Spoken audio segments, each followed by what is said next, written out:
Hey gamers, this is Liz Davidson from Beyond Solitaire, and today I want to show you how to solo Palm Island, which is a game that is literally held in the palm of your hand. It also comes in this handy dandy weatherproof case. So when you get your Palm Island box, there are a bunch of cards in there, but that's actually because there's enough cards for 2 people, and then there are additional cards for different variants of the game, as well as feats that you can choose to try to earn once you master the basic game. The basic game, however, is only 17 cards. So what you do is you find these cards with a number up here in the left-hand corner, 1, 2, 3, 4, 5, 6, 7, up through 16, and your 17th card is your round marker. So in order to start play, all you do is you make sure that these are all oriented with the number at the top left, and that is how you start. So the best thing to do is to set the round marker aside, and then you just shuffle the cards. Make sure you keep their orientation, because the orientation in Palm Island really matters. So let's get these good and shuffled. So I'm going to say that these are sufficiently shuffled. And then I'm going to put the round marker on the back, because every time I hit this round marker, a round has gone by and it's time to cycle back through my deck. So as you can see, you have 1 through 4. Then you can flip it around again and count 5, 6, 7, 8. This is a point-based game, so our goal is to upgrade as many of our cards as possible to get as many victory points as possible. So as you can see on this housing card, eventually I might be able to rotate it to make 1 victory point show.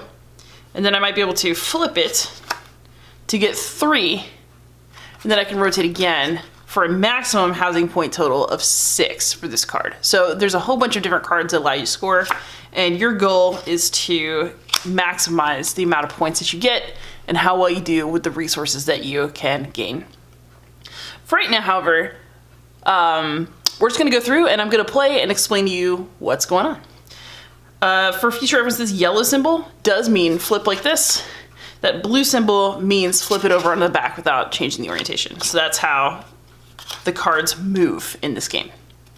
Okay, so the way that you play Palm Island is very simple. You hold in your hand, and then you look at the 2 top cards of your deck.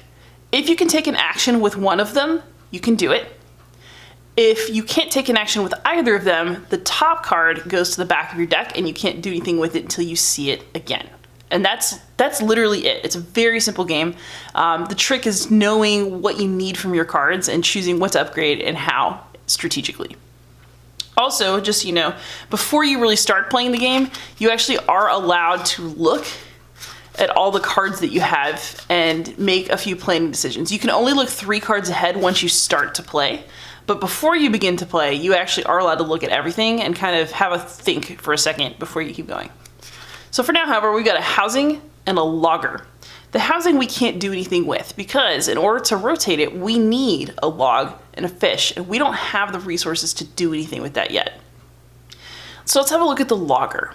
The logger, as you can see, does have a rotate action for which we will need resources that we don't have, but it also has a free action. And the free action is that we can rotate it 90 degrees. See that green? It just means that we can use it as a resource. So we flip it like this and put it on the back of the deck. So I will admit, sometimes I have a hard time holding on to everything. These are plastic cards, they're pretty slippery, so you gotta be a little careful. Also, so you store cards this way. I can spend them at any time, but I can't have more than 4 resource cards stored like this. Also, if I go all the way through my deck and run into this, it means that I've failed to use the resource. I have to turn it back to being right side up and put it immediately at the back of the deck. So you can actually lose resources for an extra turn if you fail to use them before it's their time. So now let's just rotate. So I can't do anything with my housing still, but I can get another log. So I'm gonna go ahead and do that. So we'll rotate it like this to show we got 2 logs now. All right, so now we can choose between housing and a quarry. So the quarry will allow me to rotate it for 2 logs, which is something I think I'm gonna do, because quarry, if I rotate it, allows me to acquire stone. So the way this is gonna work is we're gonna rotate these back to their correct upright position at the back of my deck to be spent another day. And then this one, we see this yellow symbol, which I've triggered. It means that we turn it around like this. So now the stone is facing up, and I can use the stone as a free action the next time I see it. So that's gonna go to the back. This house is still hanging out up here. All right, so now we have another logger. So let's turn the logger like this and use it as a resource. Aha, now we have a canoe house. That one's a fish. So let's go ahead and turn this to get a fish. Cool, cool. Ah, and see now, you can see what I need that stone for eventually, because here's a temple. In order to make some progress with the temple, I need 1 log, 1 fish, and 2 stones, which I don't have right now. I do, however, have 1 log and 1 fish for the housing. So I think what I'm gonna go ahead and do is I'm going to spend these in order to rotate the housing. So now I have 1 point in this game. And in order to upgrade again, I need 1 log, 1 fish, 1 stone. And this will just go to the back. So now Temple is the top card of my deck. So now I have a choice between Temple and Quarry.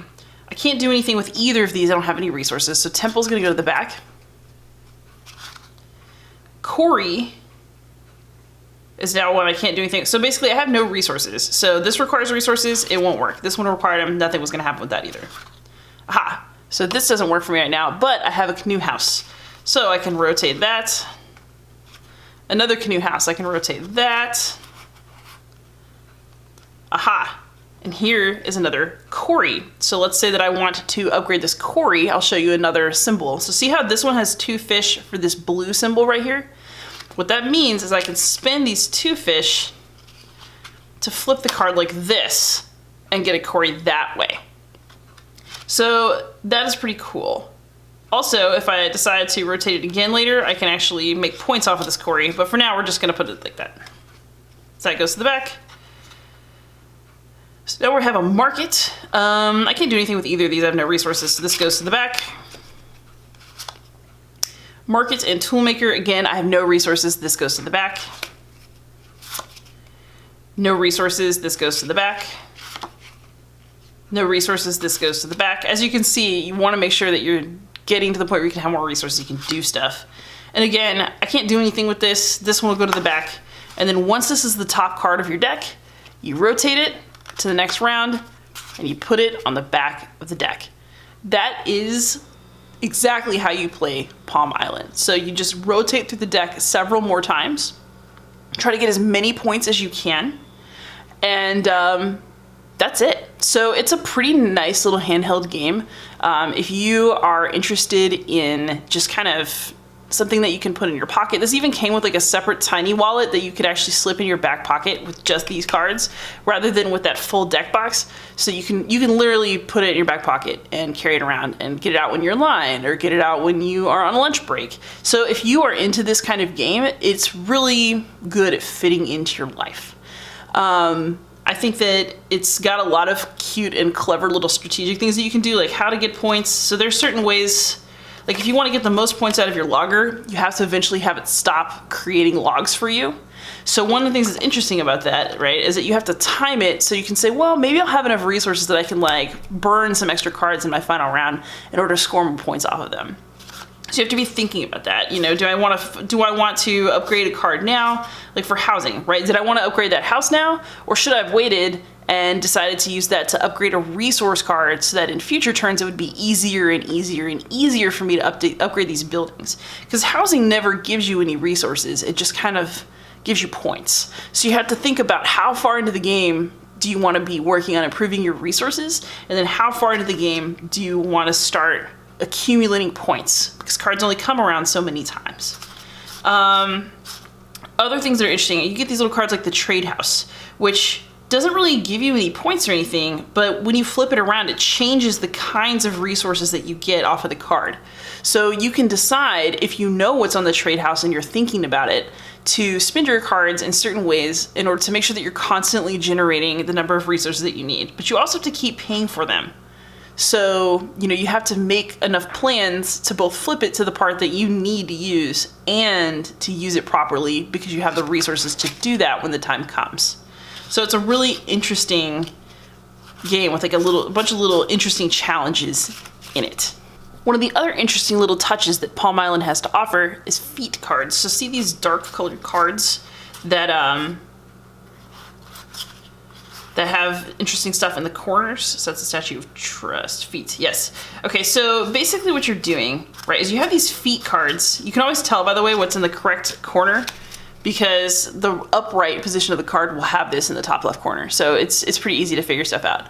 But, so like for this one, we have Tooth of the Beast. It says that I get to flip it if I have 3 canoe houses that are upgraded to that second level or higher, and I score at least 30 in a game. So, just in case you wanted to see that, right, here's upgrade number 1 on a canoe house. There's 2. So feats give you little challenges that you can try to complete in the game. If you complete them, then you get to flip the card. And now it says that I get to upgrade 1 canoe house to upgrade level 1 at the start of the game. So you can actually play for feats, keep them in your deck, and then have like increasing advantages as you go and play, which you can choose to adjust depending on what kind of difficulty level you're looking for. But basically, if you're going for feats, they give you little goals to go for and then little boons after you achieve them, which is kind of fun. So once you have figured out the base version of the game, there's lots of ways to kind of spice things up and add a little bit more juice. So that's good in a game with a limited number of cards, and I think it's a really nice touch. It gives it kind of a campaign-y feel, even though it doesn't have like a real like a campaign. For the curious among you, there's also a little guide at the back that tells you about how you are doing in terms of the score that you get. So don't worry, you'll be able to translate the number of points that you get into something with some meaning, which is also always kind of helpful. So yeah, and also this is the Palm Island rulebook, which is even smaller than the cards. It's like probably the tiniest rulebook I've ever seen, which is fun. Anyway, if you're looking for a portable game that's simple to learn, that has some interesting strategic choices, and that is really durable because the cards are plastic, then Palm Island is definitely something worth considering. I'm not sure it's going to be like my forever solo game that I want to play all the time, but it's definitely entertaining, and it's one of those small games that really does fit into a back pocket or a bag, which gives it space in my life because I'm always looking for something that's easy to just whip out and play. Happy gaming.